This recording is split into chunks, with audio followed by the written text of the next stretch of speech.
नमस्कार, बहुत स्वागत है आप सभी का। मैं हूं आपके साथ सिरांधा शेखर। शुरुआत बड़ी खबर के साथ करेंगे। बड़ी खबर बेतिया से है, जहां बाघ ने खेत की रखवाली कर रहे पति पत्नी की जान ले ली है। तो बेतिया से ये बड़ी खबर आपको दे रहे हैं। बाघ के हमले में पति पत्नी की मौत हो गई है, एक शख्स घायल भी हुआ है। घटना गौनाहा के सूरजपुर परसौनी गांव की बताई जा रही है। बता दें कि 4 दिन पहले भी बाघ ने एक महिला को मार डाला था।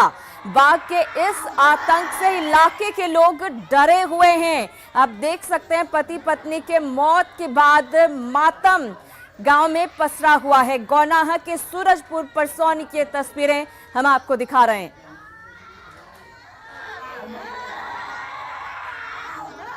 प्रफुल्ल कुमार बेतिया संवाददाता हमारे साथ जुड़ गए हैं। प्रफुल्ल, कुछ दिन पहले भी एक महिला पर हमला होता है, लेकिन उसके बाद भी किसी तरह का कोई एक्शन नहीं लिया जाता है। आखिर क्यों? और उसी का नतीजा है कि दंपति की जान भी चली गई है।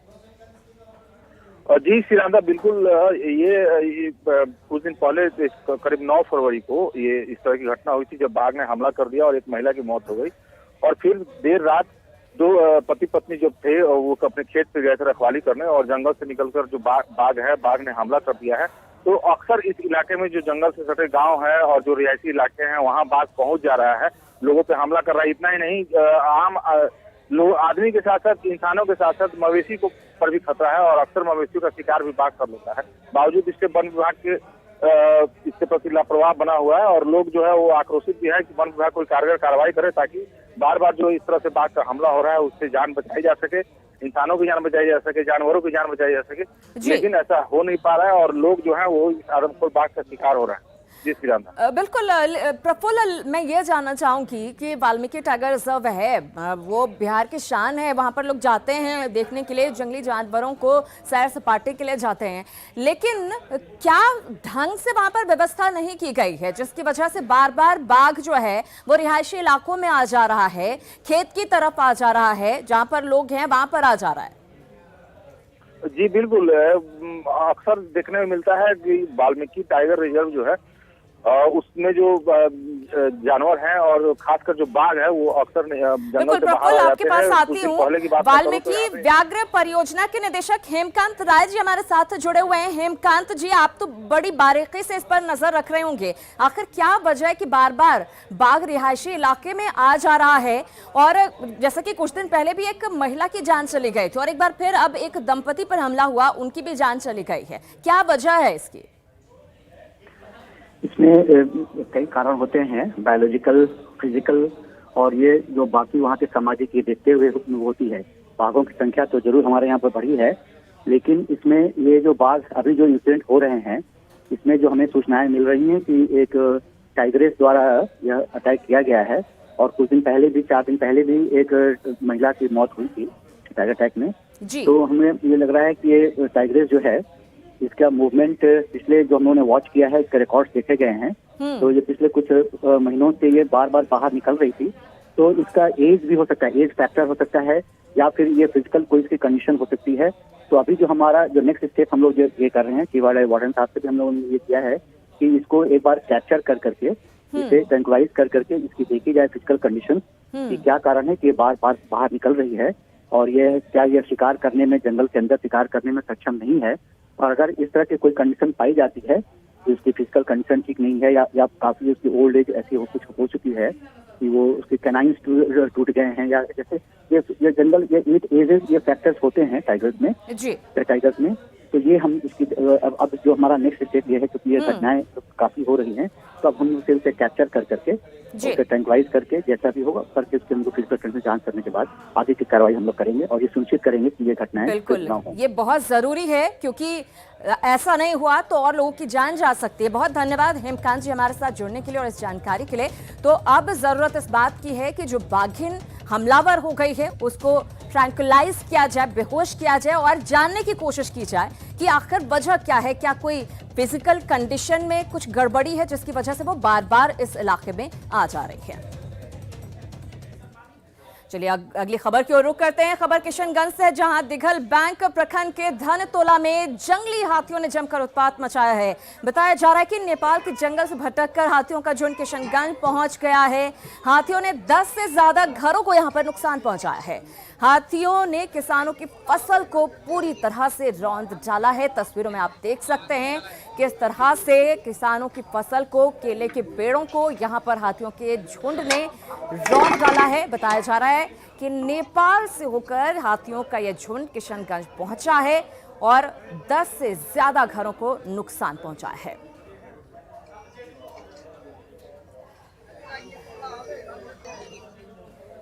और अब बात कोरोना जांच में फर्जीवाड़े के आरोप में फंसे पदाधिकारियों की।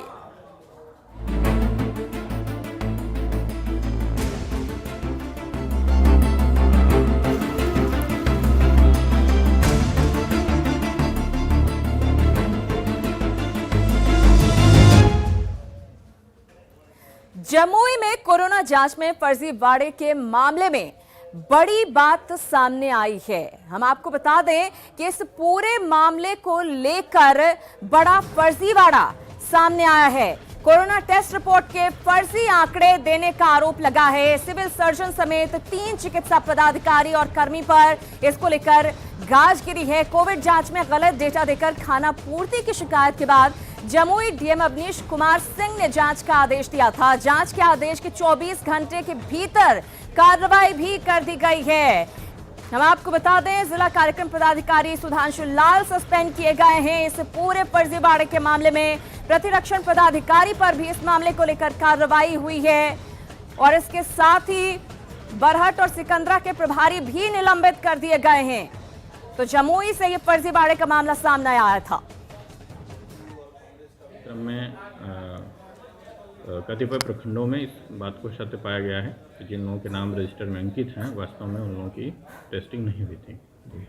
इसलिए इस मामले में जांच कराते हुए जिम्मेदारी का निर्धारण कर दिया गया है और इसके लिए जो भी पदाधिकारी और कर्मी दोषी हैं उनके विरुद्ध आवश्यक कार्रवाई की जाएगी। कठोर। जमुई जिले के कई स्वास्थ्य केंद्रों में कोविड टेस्ट को लेकर खानापूर्ति और गड़बड़ी की शिकायत के बाद डीएम अवनीश कुमार ने जांच का आदेश दिया था और रिपोर्ट आने के बाद जमुई के डीएम ने बताया है कि यह शिकायत जो है सही है।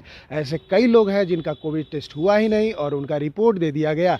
ऐसे मामले में जो जानकारी मिली है, डीएम ने यह भी बताया कि कई ऐसे लोग हैं जिनका जांच रिपोर्ट में जो डाटा पेश किया गया उसमें एक ही मोबाइल नंबर का इस्तेमाल किया गया था।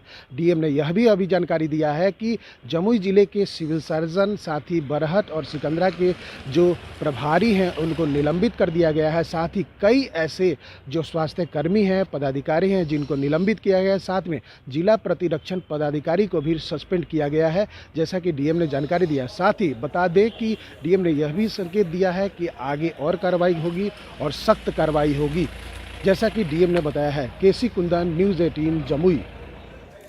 और कोरोना जांच में गड़बड़ी को लेकर सीएम की प्रतिक्रिया भी सामने आई है। उन्होंने कहा कि इस मामले की पूरी जांच हो रही है। सीएम ने कहा कि एक जिले से ये मामला सामने आया है, ऐसे मामले को बर्दाश्त नहीं किया जाएगा। स्वास्थ्य विभाग के प्रधान सचिव से पूरी जानकारी इस मामले को लेकर ली गई है और जहां पर गड़बड़ी हुई है वहां कार्रवाई भी हुई है।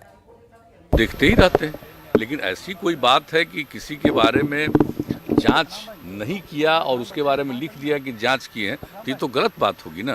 तो ऐसे लोगों पर तो कार्रवाई होगी, लेकिन ये पूरी की पूरी जांच कर रहे हैं। एक आध जगह के बारे में उनको, इन लोगों को एक लगा है, उसके बारे में पूरी जांच कर रहे हैं और हमको पूरी जानकारी उन लोगों ने दी है स्वास्थ्य विभाग के प्रधान सचिव ने। अब तो आए हैं तब तो पूरा डिटेल और बताएंगे। और आज भी उन्होंने कहा कि बाकी जगहों पर भी आज ही हो जाएगा और दिन में ही 12 बजे केंद्रीय स्वास्थ्य मंत्री जी को भी भेज दिया है इन्होंने कागज। वहाँ के स्वास्थ्य विभाग के सचिव को भी केंद्र सरकार को भेज दिया है, एक चीज़ भेज दिया। अगर पार्लियामेंट में कोई सवाल उठा है तो सारी बात इन लोगों ने भेजा। वहीं आरजेडी प्रवक्ता शिवानंद तिवारी ने कहा है कि प्रतिपक्ष के नेता तेजस्वी यादव ने विधानसभा सत्र के दौरान ही सरकार को इसके बारे में आगाह किया था। उन्होंने दोषियों के खिलाफ कड़ी से कड़ी कार्रवाई की मांग की है।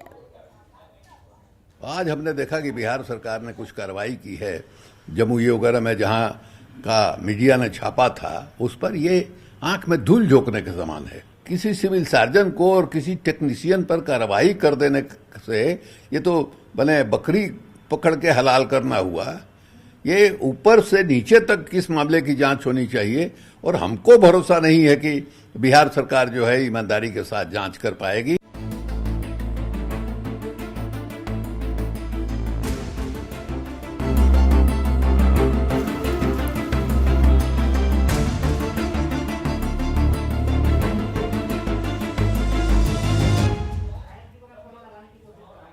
और बात मधुबनी की खबर की। मधुबनी में खजौली विधानसभा सीट से बीजेपी विधायक अरुण शंकर प्रसाद को फोन पर जान से मारने की धमकी मिली है। तो विधायक को जान से मारने की धमकी दी गई है। बीजेपी विधायक को जान से मारने की धमकी मिली है। इस मामले में बासोपट्टी थाने में विधायक ने प्राथमिकी दर्ज करवाई है। बीजेपी विधायक अरुण शंकर प्रसाद के मुताबिक उनके फोन पर शुक्रवार देर शाम एक कॉल आया। ट्रू कॉलर में प्रदीप राय मिस्त्री नाम शो कर रहा था। जब उन्होंने फोन उठाया तो उसने अपनी मां के इलाज के बारे में बात की, फिर इलाज के खर्च के बहाने रंगदारी की मांग करने लगा। विधायक का कहना है कि उन्होंने उसे समझाते हुए फोन काट दिया, लेकिन दोबारा उसने फोन कर गाली गलौज करने के साथ ही गोली मारने की धमकी दी। फिलहाल विधायक ने बासोपट्टी थाने में केस दर्ज करवा दिया है। बताया जा रहा है कि फोन चंडीगढ़ से आया था और फोन करने वाला शख्स बासोपट्टी थाना के बीरपुर गांव का निवासी है। फिलहाल पुलिस पूरे मामले की तफ्तीश में जुटी हुई है।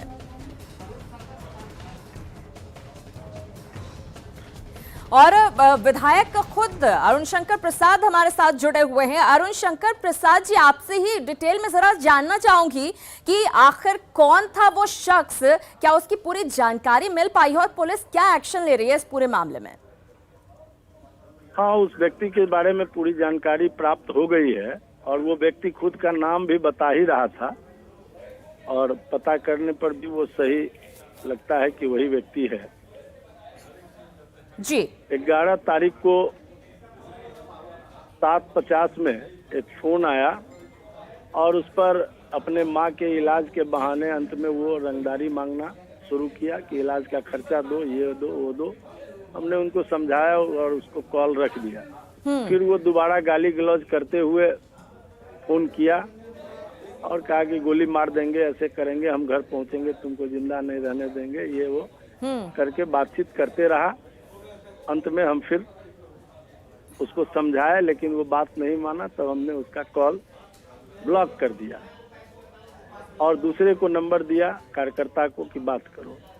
उनके साथ भी गाली गलौज किया, उनको भी कहा कि हम विधायक को गोली मार देंगे, छोड़ेंगे नहीं। और फिर जब उन्होंने हमको बताया कि इस तरह से वो कर ही रहा है, तब हम वो कॉल जो आया था वो फोन नंबर थाना प्रभारी बासोपट्टी को दिया, डीएसपी जयनगर और एसपी मधुबनी को समुचित कार्रवाई के लिए दे दिया और फिर 12 तारीख को उसके विरुद्ध एक एफआईआर दर्ज कर दिया।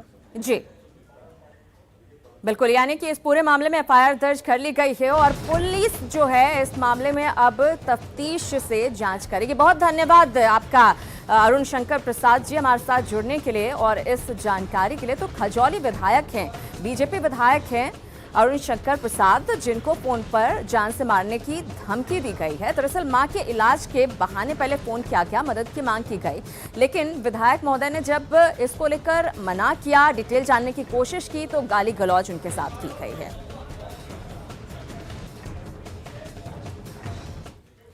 और बिहार के उद्योग मंत्री शहनवाज हुसैन दिल्ली में हैं। दिल्ली में शहनवाज हुसैन का उनके समर्थकों ने शानदार स्वागत किया। शहनवाज हुसैन ने कहा कि बीते 15 सालों में बिहार में काफी काम हुआ है और आने वाले दिनों में बिहार में नए नए उद्योग भी लगेंगे। 5 साल की हमारी सरकार है और वो 5 साल की सरकार टारगेट ये है कि बिहार में रोजगार के बिना कोई बिहार का व्यक्ति न रहे, बल्कि बिहार बहुत दिन तक बाहर काम हमने किया है, बिहार लोग काम करने के लिए आए, ये सपना है नीतीश कुमार जी का। बीजेपी सांसद संजय जायसवाल ने लोकसभा में राहुल गांधी के खिलाफ विशेषाधिकार हनन का प्रस्ताव लाया है। संजय जायसवाल ने आरोप लगाया है कि राहुल गांधी ने 11 फरवरी को बजट पर बोलते हुए विशेषाधिकार का उल्लंघन किया। हमारे 2 स्टेट को चलाएंगे। लोकसभा में कांग्रेस सांसद राहुल गांधी के खिलाफ विशेषाधिकार हनन का नोटिस आया है। ये प्रस्ताव लाया है बिहार बीजेपी के अध्यक्ष और लोकसभा सांसद संजय जायसवाल ने।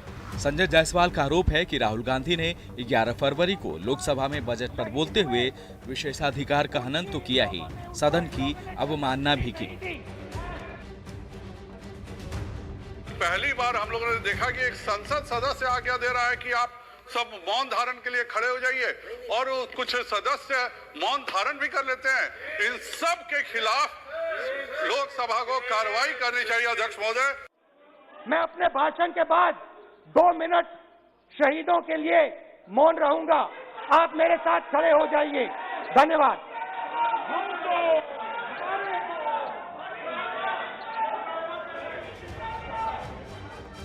दरअसल 11 फरवरी को लोकसभा में बजट पर बहस हो रही थी। स्पीकर ने कांग्रेस सांसद राहुल गांधी को बोलने के लिए बुलाया। राहुल गांधी बजट पर बोलने की बजाय किसानों के मुद्दे पर बोलते रहे। और तो और राहुल गांधी ने अपनी बात खत्म करते हुए मृत किसानों को श्रद्धांजलि देने के लिए कांग्रेस सांसदों को मौन रहकर श्रद्धांजलि देने को कहा, वो भी बिना स्पीकर की अनुमति के। मैं अपने भाषण के बाद 2 मिनट शहीदों के लिए मौन रहूंगा। आप मेरे साथ खड़े हो जाइए। अब इसी बात को लेकर संजय जायसवाल ने लोकसभा में विशेषाधिकार हनन का नोटिस दिया है। संजय जायसवाल का कहना है कि ये लोकसभा स्पीकर का अधिकार होता है और उनके निर्देश और सुझाव पर होता है, लेकिन राहुल गांधी ने इसका पालन नहीं किया और मनमानी की। न्यूज़ 18 के लिए दिल्ली से अमितेश की रिपोर्ट। तो राहुल गांधी के खिलाफ विशेषाधिकार हनन का प्रस्ताव लाने पर विपक्ष ने संजय जायसवाल पर हमला बोला है। आरजेडी और कांग्रेस नेताओं ने कहा कि संजय जायसवाल बिहार के विकास के लिए काम करने की जगह चर्चा में बने रहने के लिए काम कर रहे हैं। वहीं जेडीयू ने इसे सही ठहराया है। जायसवाल जी, बिहार में तो विकास हो नहीं रहा है। आप चले प्रिविलेज लाने की बात कर रहे हैं। अगर आप भारतीय जनता पार्टी बिहार में विकास नहीं करेगी तो जनता पर प्रिविलेज लाएगी। आदरणीय संजय जायसवाल जी ने आज संसद में श्री राहुल गांधी जी के खिलाफ विशेषाधिकार हनन का प्रस्ताव लाया। बिहार पर तो कभी प्रस्ताव लेकर आते नहीं। विशेष राज्य का दर्जा बिहार को कैसे मिले, पटना यूनिवर्सिटी को सेंट्रल यूनिवर्सिटी का दर्जा कैसे मिले, कैसे बिहार को उनका वाजिब हक मिले, ये सिर्फ सुर्खियां बटोरने के लिए ये राहुल गांधी जी पर विशेषाधिकार हनन का प्रस्ताव ला। लोकसभा में राहुल गांधी जी ने व्यक्तिगत आरोप प्रत्यारोपों की झड़ी माननीय प्रधानमंत्री जी के खिलाफ लगाई। कहीं न कहीं उससे संसद की गरिमा को लेकर के सवाल जरूर खड़े हुए हैं, और इसीलिए इस तरह का पत्र उन्होंने माननीय लोकसभा अध्यक्ष जी को लिखा है। खबरों में आगे बढ़ते हैं। 27 फरवरी से हरिद्वार में कुंभ मेले की शुरुआत हो रही है। कुंभ मेले में जाने वाले लोगों को कोविड के प्रोटोकॉल का पालन करना होगा। साथ ही कोरोना का टीका लगने या आरटी-पीसीआर की नेगेटिव रिपोर्ट को भी साथ में लाना होगा। उत्तराखंड सरकार की ओर से जारी इन निर्देशों को पूर्व मध्य रेलवे सोशल मीडिया के माध्यम से लोगों को जानकारी दे रहा है। पूर्व मध्य रेलवे के CPRO राजेश कुमार से खास बात की न्यूज़ 18 संवाददाता अमित कुमार ने। सरकार ने हम लोगों को सूचित किया है कि जो भी वहाँ कुंभ मेले में आएंगे उनके लिए अनिवार्य है कि यदि उनका टीकाकरण हो चुका है तो टीकाकरण का प्रमाण पत्र अपने साथ लेकर के जाएं। यदि उनका टीकाकरण नहीं हुआ है तो RT-PCR की टेस्ट रिपोर्ट जो 72 घंटे से ज़्यादा पुरानी नहीं होनी चाहिए वो अपने साथ अवश्य लेकर के जाएं। इसके साथ ही इन्हें उत्तराखंड सरकार के वेबसाइट में अपने आप को रजिस्ट्रेशन भी कराना होगा।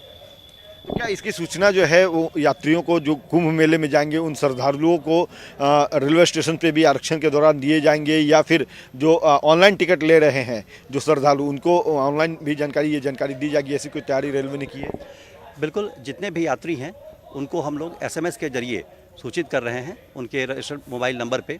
इसके साथ ही आपके चैनल के माध्यम से, फेसबुक के माध्यम से, ट्विटर के माध्यम से और पत्र के माध्यम से, न्यूज़पेपर के माध्यम से हम सभी श्रद्धालुओं को ये सूचित कर रहे हैं कि उन्हें कोई असुविधा नहीं हो हरिद्वार पहुंचने पर। इसलिए वो उत्तराखंड सरकार के द्वारा जारी की गई जो गाइडलाइन है उसका पालन करें।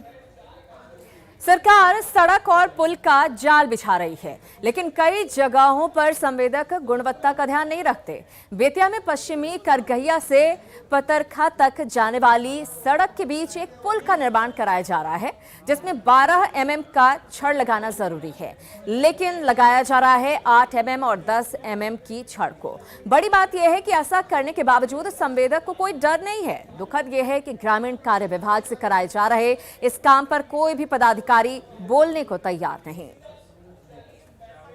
है। संजय राय।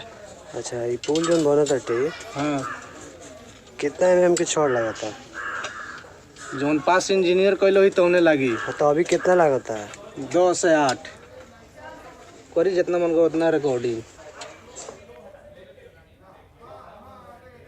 पूर्वी चंपारण में गैंगरेप और हत्या के बाद पुलिस की मिलीभगत से नाबालिग के शव को जलाने का मामला सामने आया है और इस मामले के सामने आने के बाद पुलिस की जांच तेज हो गई है। मुजफ्फरपुर फॉरेंसिक जांच टीम के सबूत इकट्ठा करने के बाद पटना फॉरेंसिक की टीम ने मामले की गहन जांच की। पटना की टीम ने पीड़ित परिवार के निवास स्थान कुंडवा चैनपुर थाना और शव जलाने वाले स्थान से सबूत जुटाए हैं। शव जलाने वाले स्थल से राख और हड्डियों के अवशेष के साथ शव को जलाने में इस्तेमाल हुए नमक, चीनी और केरोसिन के गैलन को टीम अपने साथ लेकर गई।